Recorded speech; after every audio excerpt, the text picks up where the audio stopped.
Now listen carefully and answer questions 1 to 7. Hi, we've been looking over your listing of apartments for rent and we have a few questions about a couple of the apartments. Can you help us? Sure. Yep, this is our most recent listing. What would you like to know? Well, we were first wondering about the house on 3rd Street. We can see that it is furnished and rents for $135 a week, but can you tell us how many bedrooms it has? Let's see. In addition to the den, it has 3 bedrooms. The rental on 3rd Street has 3 bedrooms. So in the example, 3 bedrooms has been written down in the number of rooms column for 19 3rd Street. Now we shall begin.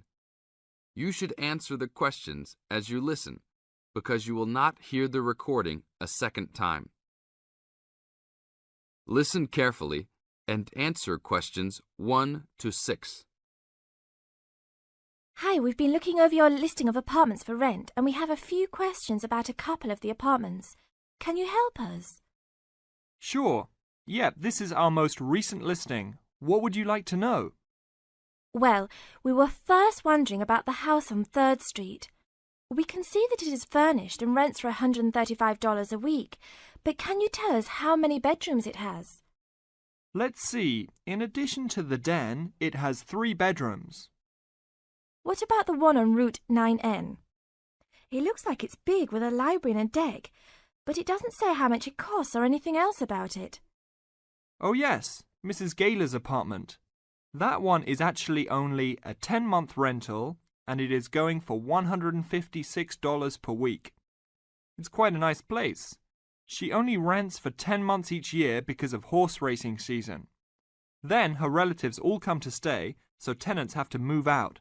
It's a little bit inconvenient, but past tenants have really enjoyed their stay there.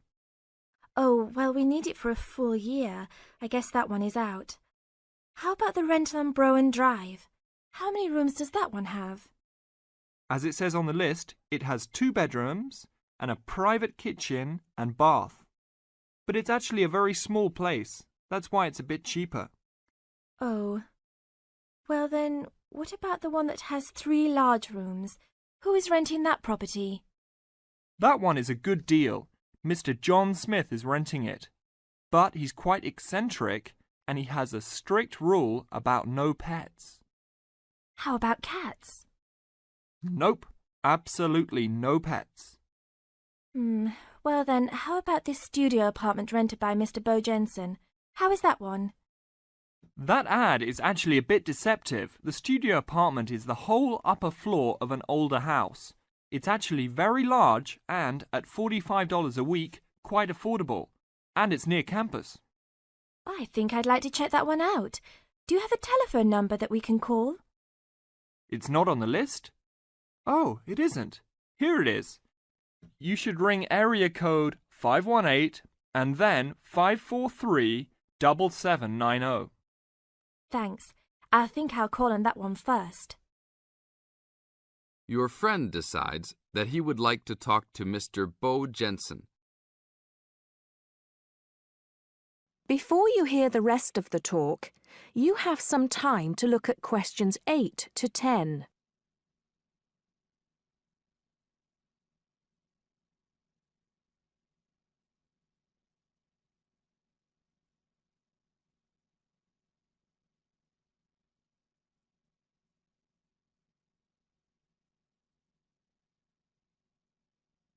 Now listen and answer questions 8 to 10. Hello? 1512, Route 9. Yes, is this Mr. Jensen? Yes, it is. Can I help you? Yeah, we're studying here at university and we came across the rental information for the studio apartment that you are renting. Is it still available? Yes, of course. I actually just placed the ad and you're the first person to call. Is there anything you'd like to know about it? Yes, actually there is. As students, we are on the internet a lot, and we heard that some homes in the area have high-speed connections. What type of connection do you have there now? Oh, that's an interesting first question. But I guess I have heard that too. But we just have a phone line here. Nothing fancy. I think you can have a cable line installed, but it's just a phone line for now. OK, well maybe we can do that. What type of heating does the apartment have? Now there's a more traditional question. We have oil heat here. It's an older house. That tends to be a little more expensive during the winter, right? Yeah, but there's nothing to do about it. It would cost too much for me to put in a gas heater. What else would you like to know about the apartment? Well, we heard it was quite big. Is it furnished? Actually, yes. I should have put that in the ad. It has an old couch and a couple chairs, a dining table, refrigerator, stove, and even a dishwasher. Does it have any beds? Yep, it has 2. That sounds great. When is the apartment available?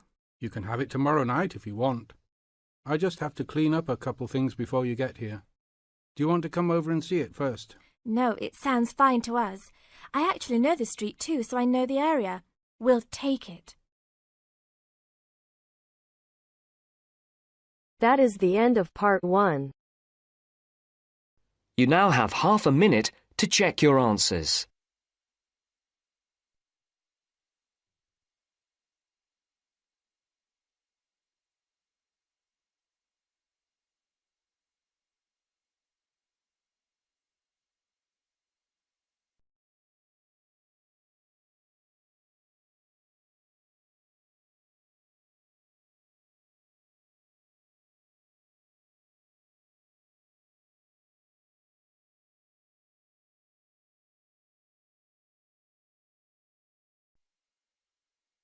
Now turns to part 2.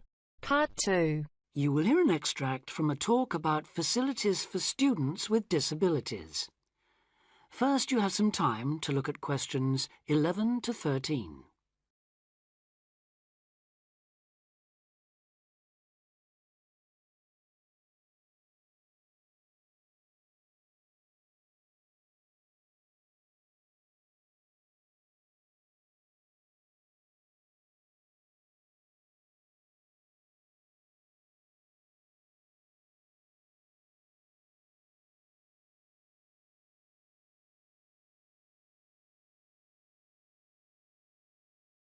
Now listen carefully and answer questions 11 to 13.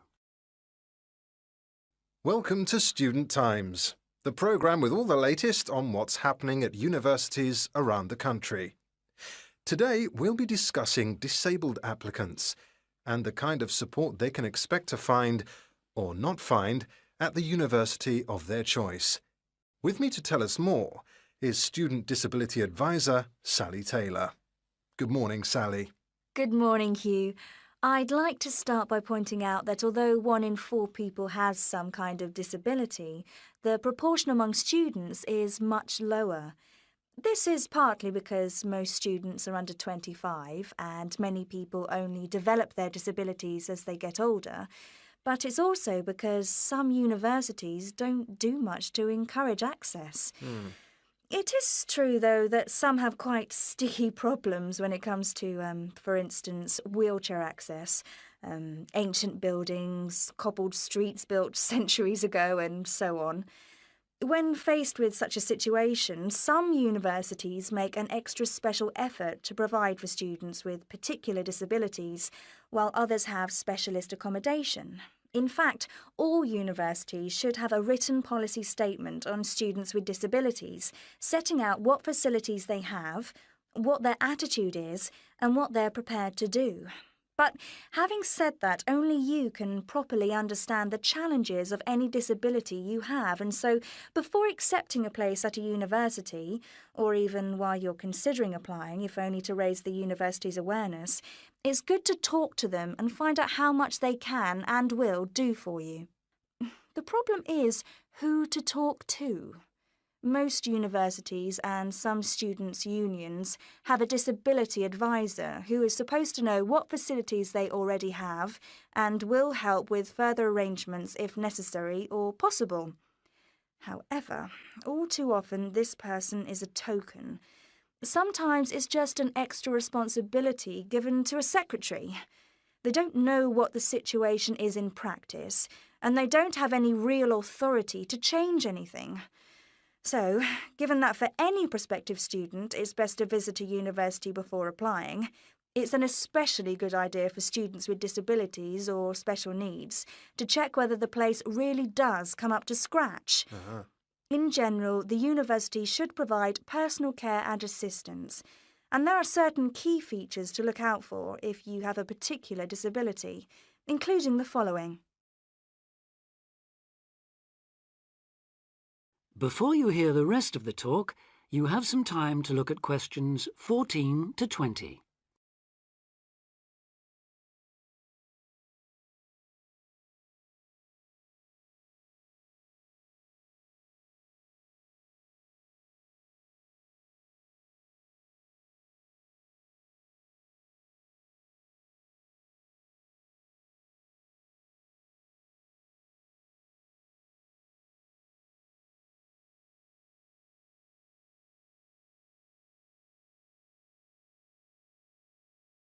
Now listen and answer questions 14 to 20. Firstly, if your mobility is impaired, check there are ramps and easy access to all buildings, not just accommodation or teaching rooms. Then, when you're inside, look for clear instructions on fire and emergency procedures for the disabled. Also, make sure there are lifts that work, not the usual ones that seem to be out of order half the time. And check for suitable lavatory facilities. There is a different set of things to look for if you suffer from any kind of hearing impairment. There should be induction loops in lecture theatres, flashing sirens in all rooms, and in accommodation, visual doorbells that light up when somebody calls round to see you. If it is your sight that is impaired, there obviously need to be braille translators of books and documents. In all buildings, the stairs, floors, doorways and windows must have clear markings, and there also have to be special fire and emergency procedures for you. If you suffer from dyslexia, you will need a computer for general use and in exams. And as exams may take you longer to complete, you should be allowed extra time in which to do so. This applies to work in general too. There are, of course, many other possible health difficulties that you may suffer from, such as diabetes, epilepsy, or heart conditions. If this is the case, check the availability of access to appropriate treatment, including medication and/or therapy. Finally, make sure that in the event of an emergency, it is clear what you and other people who may be involved have to do. That is the end of part 2. You now have half a minute to check your answers.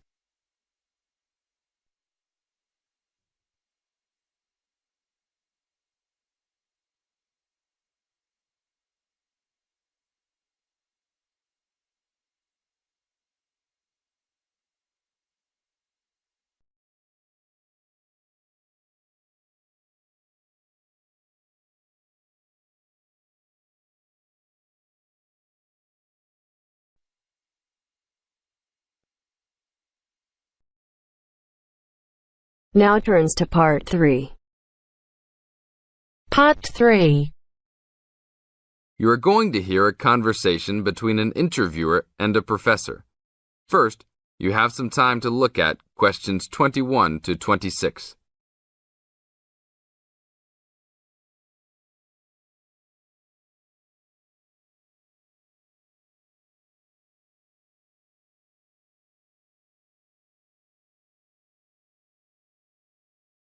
Now listen to the tape and answer questions 21 to 26. Today I'm here with Professor Nittick, who is our new university president. He has been a professor for 20 years and teaches many of the best classes on campus. I know many of you have had him as a teacher and know of his brilliance. Good morning, Professor Nittick. Thank you for stopping by the student station. Thank you for having me here. It is always great to get to meet many of the students who are involved with our school. I haven't been here since 2 years ago. Yes, I remember at that time you were still teaching every semester. 2 years later, you are only teaching every once in a while. But it seems like you are still always busy. The administration world is just as busy as the teaching world for you. How do you stay in touch with the university, even with the change in your everyday duties? I try to stay in touch with what is popular with the university students. I usually spend time with as many students as I can. They usually give me insight into what the new concerns and beliefs are for the new generation. On top of that, I try to be as youthful as I can. I consider myself to be youthful, at least for my age. So I always have a good time and try to stay young. I try my best to not just be a teacher, but also participate in university life.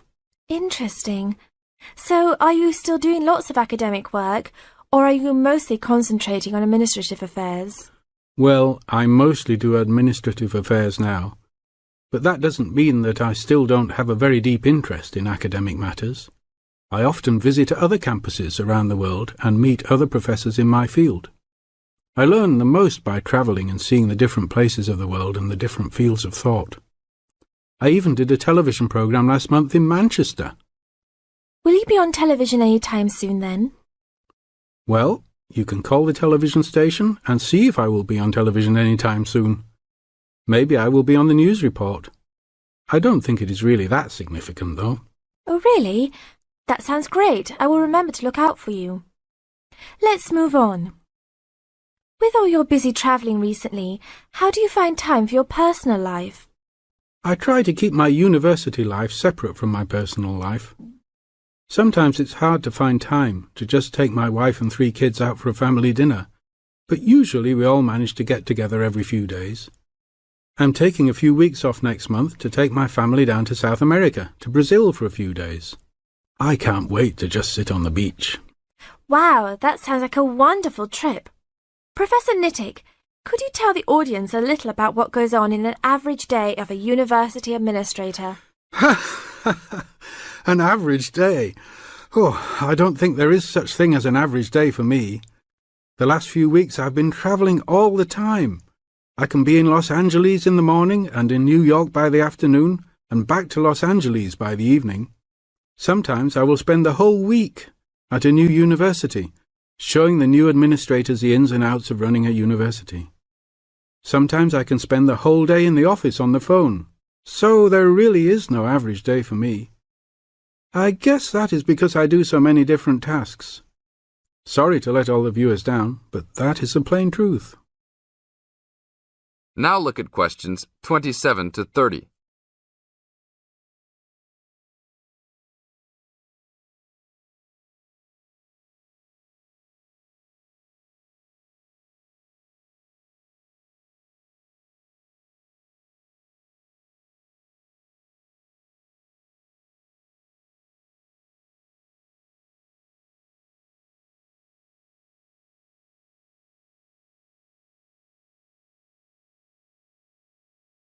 Now listen to the tape and answer questions 27 to 30. Well, I guess I can sum it up for them. You are a busy man. That is probably a good description. So, are there any immediate plans for the coming few weeks? Well, I'm in Los Angeles for the next 2 days, and then I fly to Colorado to meet a new prospective professor for our university. I will be in Colorado for about a week. Then I go to Japan for the next 10 days to meet with our university branch in Japan about record sales there. After that, I return to Los Angeles for a week, just in time for the graduation of the class of 2001. There you have it, my next month's schedule. Thank you very much, Professor Nittick. I always enjoy having you on our show. We hope to have you back on our show next time.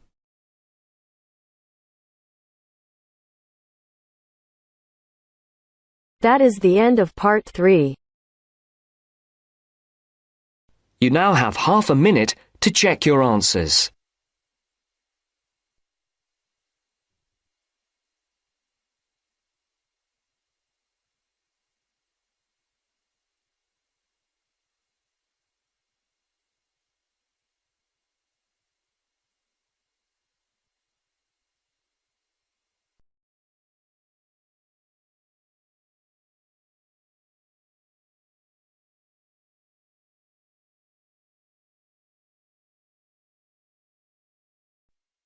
Now turns to part 4.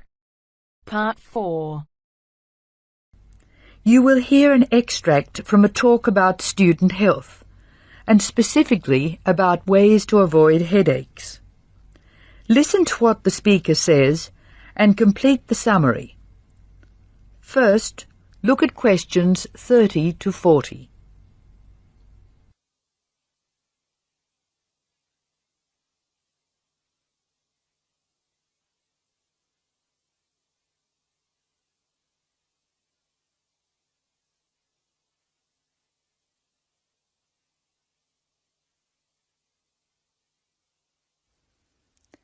As you listen to the talk, answer questions 30 to 40.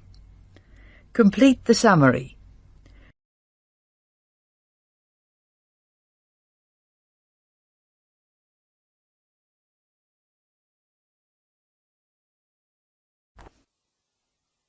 Hello, welcome to the Student Orientation Programme.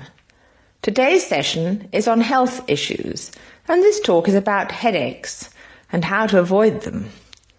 It may surprise you to hear that headaches are often caused by hunger.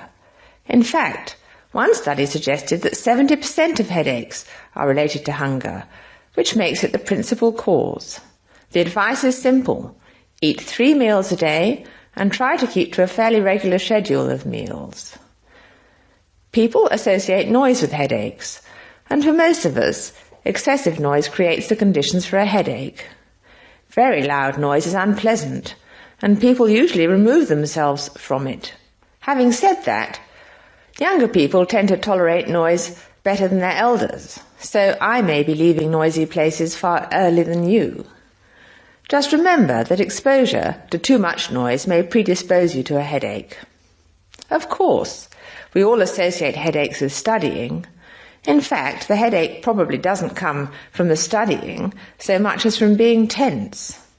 When we study hard, we often hunch over our work. Try raising your shoulders and tensing them, and now relax. Can you feel how much more comfortable a relaxed stance is? Another thing, it's very important to check that you are working in a good light. It will not actually hurt your eyes to work in a bad light, but it will make you tired very quickly, and is very likely to give you a headache. What's more, if you have the book flat on a desk in front of you, it will be harder to read, and you'll have to hold your head at an odd angle. It is wise to have a book rest, which raises the material you are reading 45 degrees to the desk. This will help reduce your chance of a headache. Try to relax before bed, so that you will be relaxed when you try to sleep. A soak in a hot bath may be helpful. It's also important to really sleep when you go to bed.